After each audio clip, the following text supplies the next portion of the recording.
Bismillahirrahmanirrahim. I am Ala Mustafa.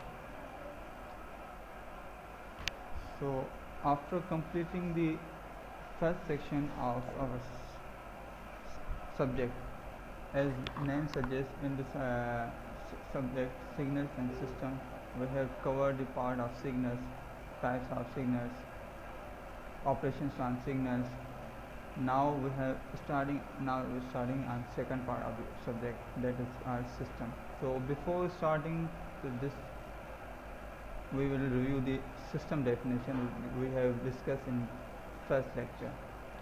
So जैसा कि again वही बात मैं करूँगा कि जिस तरह नाम से आइडिया है कि सिग्नल सिस्टम में हमारे दो पार्ट्स हैं, एक सिग्नल्स है सिस्टम। सिग्नल्स को हमने डिस्कस किया था, अब हम सिस्टम के पार्ट पे आ रहे हैं। तो सिस्टम्स में पहले हम दोबारा सिस्टम की डेफिनेशन को रिवाइज करते हैं। सिस्टम कहते हैं किसे? सिस्टम क्या होता है? एक मैथमेटिकल रिप्रेजेंटेशन होती है, analytical representation of A system. या सिस्टम एक ऐसा मैथमेटिकल मॉडल है जो कि एक्चुअल प्रोसेस, जो फिज़िकल प्रोसेस होता है या फिज़िकल डिवाइस होता है या कोई भी ऐसा ऑब्जेक्ट के दरमियान उसको प्रिसाइजली इनपुट आउटपुट रिलेशनशिप को डिस्क्राइब कर रहा होता है। ठीक है, ये डिफरेंट डेफिनेशंस हैं। तो ये आपके सामने हैं। मतलब ये है कि ऐसा चीज़ जो इसको हम एक इनपुट सिग्नल दें, उससे हमें आउटपुट मिले, वो फिज़िकल प्रोसेस हो, मैथमेटिकल मॉडल के फॉर्म में हम उसको प्रेजेंट करते हैं और उस रिलेशनशिप को हम सिस्टम कहते हैं। जैसे जैसे हम आगे बढ़ेंगे तो इस चीज़ को आप मज़ीद और भी बेहतर समझते जाएंगे। और सिस्टम क्या, अगेन वही उसको हमने दोबारा रिवाइज किया। ये एक हमारा वाई ऑफ टी मतलब आउटपुट है और ये एक्स ऑफ टी है। एक्स ऑफ टी के दरमियान ये टी शो कर रहा है सिस्टम को। अब यहाँ पर टी का मतलब कि हम इनपुट सिग्नल पे कोई भी ऑपरेशन परफॉर्म कर रहे हैं जिसको हमने जनरली यहाँ पर टी से किया है। और टी का यहाँ पर मतलब ट्रांसफॉर्मेशन भी है। मतलब ये कि हम अगर एक इनपुट सिग्नल देते हैं, हमें कोई ना कोई आउटपुट मिलता है, तो वो आउटपुट इनपुट के हिसाब से मिलता है। इसका मतलब है वो इनपुट हमारा ट्रांसफॉर्म हो गया आउटपुट पे, तो इस वजह से इसको ट्रांसफॉर्मेशन भी कहा जाता है या इसको इनपुट और आउटपुट मैपिंग भी कहा जाता है। तो ये डिफरेंट डेफिनेशंस हैं सिस्टम को समझने के लिए।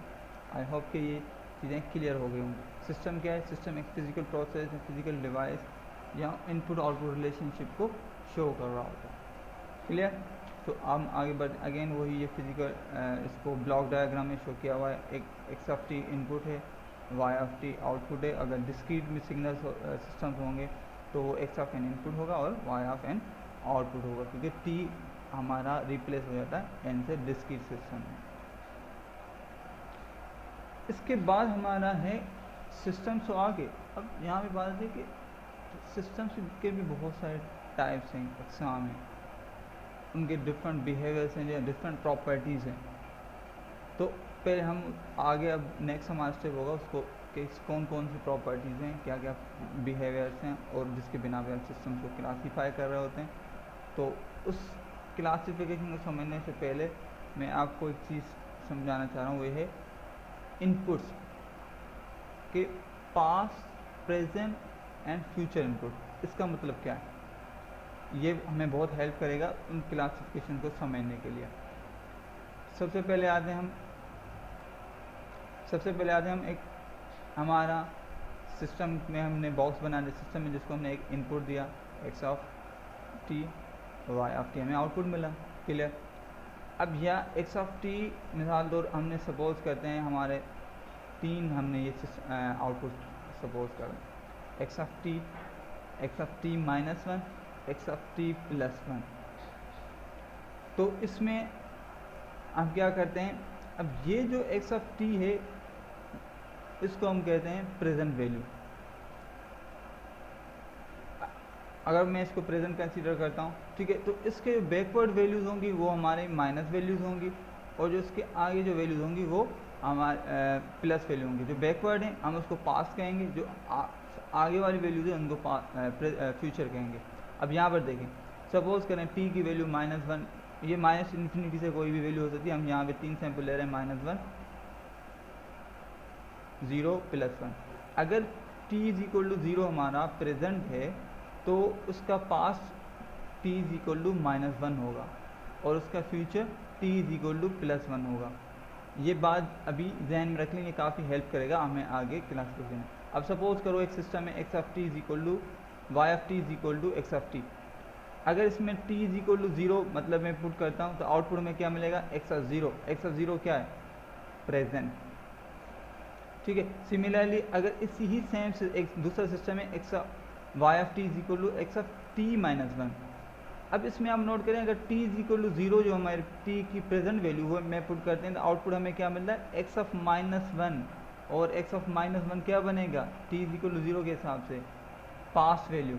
इसका मतलब है इस सिस्टम का, ये जो सिस्टम स्टेट नंबर 2 है, इसका जो आउटपुट है वो पास्ट वैल्यू पे डिपेंड कर रहा है। सिमिलरली अगर सेम हमारा एक और सिस्टम है x y of t is equal to x of t plus one. अब टी प्लस वन में अगर t is equal to zero put करेंगे हमें क्या मिलेगा, y of zero is equal to x of one. इसका मतलब है ये जो सिस्टम है इसकी जो present value t is equal to zero पे हमें जो आउटपुट मिलेगा वो एक्स ऑफ वन। इसका आउटपुट डिपेंड कर रहा होगा फ्यूचर वैल्यू पे, क्योंकि ये अगर टी इज इक्वल टू हम जीरो हम प्रेजेंट लेते हैं तो उसकी जो प्लस वैल्यूज़ होंगी वो हमारे फ्यूचर वैल्यूज़ कहलाएंगी।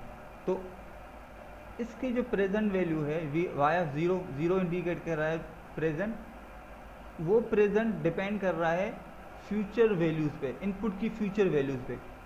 तो इस वजह से ये चीज़ें आप समझ लें, अगर t is equal to zero हमारा प्रेजेंट वैल्यू हम कंसीडर करते हैं तो t is equal to minus one या जीरो से लेस जितनी भी वैल्यूज़ होंगी वो हमारी पास्ट वैल्यूज़ कंसीडर होंगी, और t is equal to greater than zero जो वैल्यू होंगी वो हमारे फ्यूचर वैल्यूज़ कंसीडर होंगी।